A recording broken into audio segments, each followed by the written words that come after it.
Here in problem number 1, what we want to do is we want to find all the square roots of 121, and we know that all positive real numbers have two square roots, one positive and one negative, and we're looking for some number that when we square it, we get 121. All right, so we could try, you know 10 squared is 100, so it's going to be more than 10. And if you try 11, sure enough, 11 squared works. And so does negative 11. So the two square roots of 121 are 11 and negative 11. In number 2, what we're looking to do is to specify the square of the square root of 15. Now, we're not looking for the square root of 15, we're looking for the square of the square root of 15. What we're looking for is this.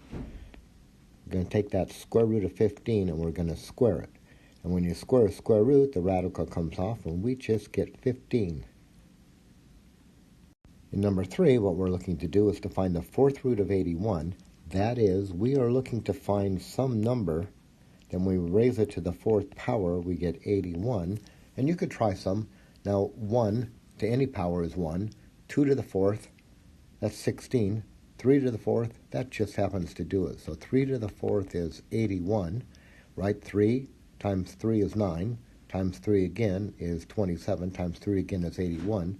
So what we're going to say here is that the fourth root of 81 is 3. Square root of negative 100? Well, this is the square root of a negative, and this is not a real number. So this expression right here does not name a real number, so we're just going to say not a real number. Right, there's no number at all that we can square and get negative 100. If we put 0 in there and square it, we get 0, so 0 doesn't work. If we put any positive number in here at all and square it, we get a positive back, and that positive is not going to give us that negative. And then again, if we put a negative number in there and square it, that's going to give us a positive, and again, that positive is not going to give us that negative. So there's no real number that you can square and get negative 100. Now in 5, to get the square root of 44, we know, what squares do we know?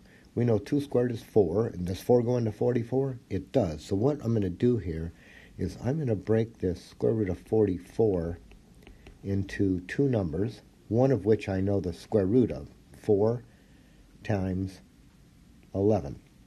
Right? 4 times 11 is 44, and we know the square root of 4. I can break these apart like this, square root of 4, square root of 11. Square root of 4 is 2, so I get 2 square roots of 11. And what we're saying then is that the square root of 44, that's the same as, okay, one of these is the same as 2 of these. Now, 8 to the 5/3. We're going to convert this to something more familiar, which is going to be a radical. And here's how we do this. The denominator of the fractional exponent becomes the index. The index is this, like this one down here. That's the small number out there in the corner. So we're going to write this as the cube root of 8. So this will become the cube root of 8. And now the numerator of the fraction becomes the power. So we're going to raise this whole thing to that 5th power. So let's go from the inside. The cube root of 8 we know is 2.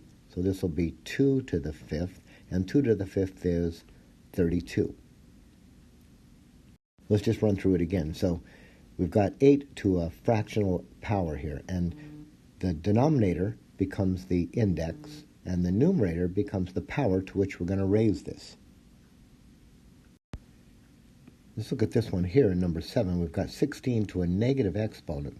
So the first rule we're going to use is an old rule that says that if you have a number to a negative exponent, that's going to be the reciprocal of that number. So I'm going to write this like this now. I'm going to write it as 1 over 16 to the positive 3/2. Do you remember that? Where you can take an expression, and if you change the sign of the exponent, you change the position of the base. In other words, you can move numbers up and down in a fraction if you just change the sign of the exponent. So the 16 is up here, If I change this to positive, it goes down here. Now, let's apply what we did in number 6.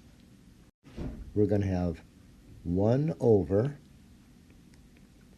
now this denominator becomes the index, right? That's the little number in the corner, so this is going to be the second root.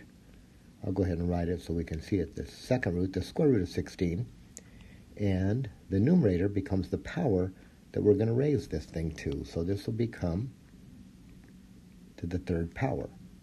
Just moving along, we'll get 1 over. Now from the inside, the square root of 16 is 4, so we'll get a 4, and it's still cubed, right? It's 4 cubed, and 4 cubed, 4 times 4 is 16, times 4 again is 64, so we're going to get 1 over 64. Let's see what we can do about simplifying number 8. We've got 10 to the 3/8 times 10 to the 5/8. Now because the bases are the same, we can just go ahead and add the exponent. So if we do that, we're going to get 10 to the 3/8 plus 5/8. That's 10 to the, well, 3/8 and 5/8. That's 8/8. That's just 10 to the first. This thing just turns out to be a 10. And moving along here to number 9, we're going to use the distributive property, right, and distribute in here. So I'm going to write every step here. So this is going to be 3x to the 4/9 times 2x to the 5/9. Right, that's this one here. And then let's multiply over here. We'll distribute, so we'll get that 3 times a negative 5. So now we'll get, I'm going to write it here. It's going to be negative 3x to the 4/9 times the 5x to the negative 4/9.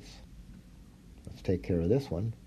3 times 2 is 6, and then we'll get x to the, now we're going to add the exponents, right? Because we're multiplying 2 powers with the same base, so we add the exponents.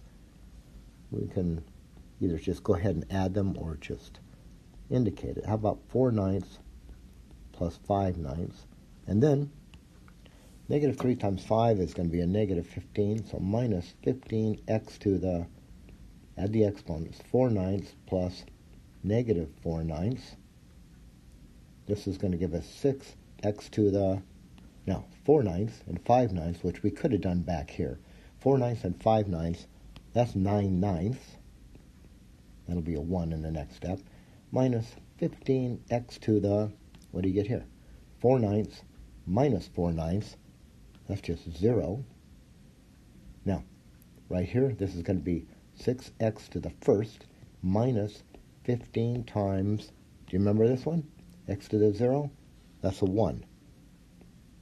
As long as x is not 0, any number to the 0 power is a 1. So here we are at 6x minus 15.